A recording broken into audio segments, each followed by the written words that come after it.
Abrimos ya este último bloque con la presencia del economista Ricardo Delgado para analizar los hechos más destacados en materia económica de los últimos días. Ricardo, ¿qué tal? ¿Cómo andás? ¿Cómo andás, Alejandro? Muy bien. Muy bien, gracias por estar aquí, Un placer, Ricardo. como siempre. Bueno, como hablábamos en el primer bloque, en los últimos días el gobierno logró frenar el dólar a través de una suba de las tasas de interés, una intervención en el mercado de futuros, y mencionábamos justamente en ese bloque que las tasas de interés de los bonos de corto plazo en pesos llegaron a superar en estos últimos días el 40% anual, tasas realmente elevadas teniendo en cuenta las expectativas de inflación para los próximos meses.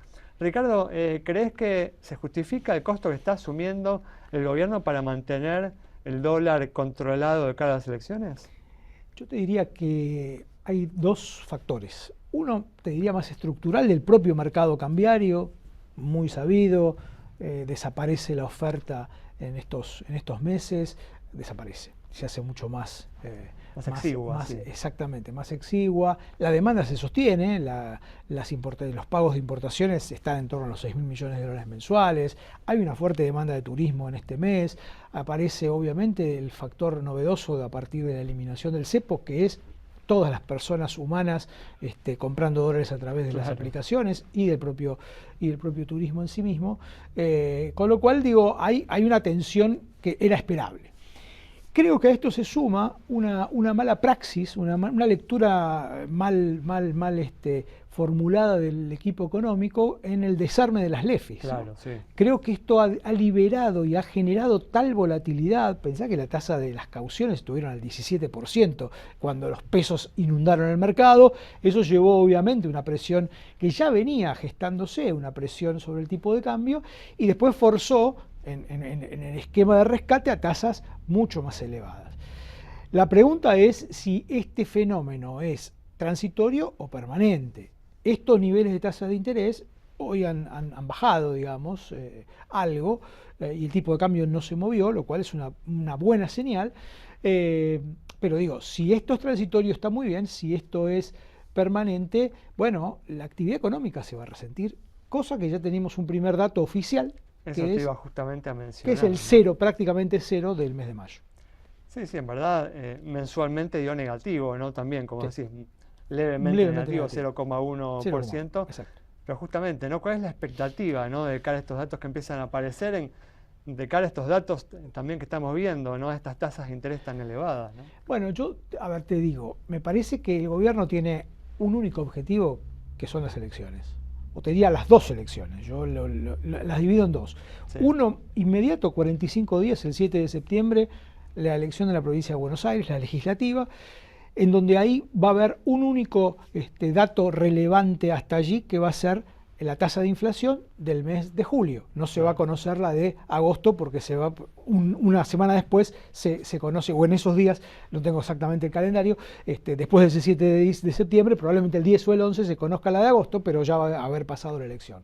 Con lo cual el gobierno va a hacer todo lo posible para que esta inflación, la del mes de julio, dé lo más parecido a lo que fue junio y mayo, ¿no? Sorprende desde esa perspectiva, ¿no? Que el dólar se movió, ¿no? 4 o 5%, sí. ¿No? Y habrá que ver cómo impacta, ¿no? Eso. Sí, de hecho, desde que se acordó con el fondo, la devaluación en términos reales ha sido entre el 8 y el 10%, si tomás el tipo de cambio real multilateral con todos los socios comerciales o solamente el bilateral con la moneda americana. Y esto no ha habido un traslado a precios. A mi juicio tiene que ver esto que decíamos antes, el enfriamiento del mercado interno, esto está claro, salarios que ya no crecen a la velocidad que venían haciéndolo hasta finales del año pasado, la V corta que realmente existió en la recuperación finalmente de la actividad económica está mesetándose y esto comprime márgenes. Y en un entorno, Alejandro, de menos inflación, siempre los márgenes se tienden a reducir y es una buena noticia. Por eso hay que sostener, y yo creo en ese sentido el gobierno, la apuesta que hace es muy saludable, hay que sostener una tasa de inflación por varios meses que empiece con 1. Pero crees justamente que va a lograr ese objetivo que mencionabas, de mantener en julio una tasa de inflación que esté relativamente cercana a la de junio, la de los meses anteriores, ¿no? Sí, nosotros en analítica tenemos una primera estimación del 1.8, pero digamos, puede ser incluso un poco menos. A ver, las posibilidades de medición de las consultoras privadas son limitadas, no medimos en todo el país, medimos solamente, digamos, la ciudad de Buenos Aires y el Gran Buenos Aires, pero creo que definitivamente hay espacio como para que el gobierno llegue, te diría, a octubre, con una tasa de inflación que empiece con 1. Perfecto, fantástico. Al mismo tiempo, en estos últimos días, lo que hemos visto es al riesgo país subiendo, acercándose a los 800 puntos, su nivel más alto desde principios de mayo. ¿Cuáles crees que son los factores que están provocando esto? Bueno, la ausencia de acumulación de reservas, yo creo que el punto de fondo que lo plantea el Fondo Monetario, valga la redundancia, y muchos de los inversores, de los economistas profesionales, tiene que ver con la incapacidad que está mostrando el gobierno y la Argentina estructuralmente de generar dólares por la vía virtuosa, que es produciendo y exportando más, ¿no? Si bien es cierto que empieza a aparecer, a germinar el proyecto Vaca Muerta, y de hecho eso se ve en la balanza, el saldo comercial de la energía en la Argentina está creciendo, este año probablemente esté entre un 50 y un 60% más que el del año pasado, todavía no alcanza para tener una soja paralela, una soja 2, que es el aspiracional, para eso faltan 4 o 5 años todavía, ¿no? Es un camino lento. Y además ahí el gobierno se encuentra, ¿no?, en un conflicto, en un trade-off, ¿no? Porque sí, claro, por un lado, si quiere mantener, ¿no?, un dólar contenido y una inflación baja, claro, tiene que mantenerse al margen, ¿no?, de la intervención y la compra de dólares en ese mercado, pero bueno, si no compra dólares en el mercado, el riesgo país empieza a subir, ¿no?, por el temor de los tenedores de deuda argentinos. Totalmente. Hasta ahora Argentina vino pagando y cumpliendo este mes, digamos, recientemente con los bonistas privados, sus compromisos. Pero bueno, el punto es el flujo, ¿no? Cómo se va a generar hacia adelante ese flujo, insisto, en unos meses que, además de las elecciones, que siempre es un factor que genera tensión y algún grado de prevención, bueno, digo, en donde estos meses la oferta de dólares comerciales va a ser escasa. ¿Y crees que el riesgo país también se ha visto afectado por la derrota del gobierno en el Senado con esas leyes que se votaron que afectarían el superávit fiscal? Bueno, es difícil saberlo, quizá algo de eso sí hay.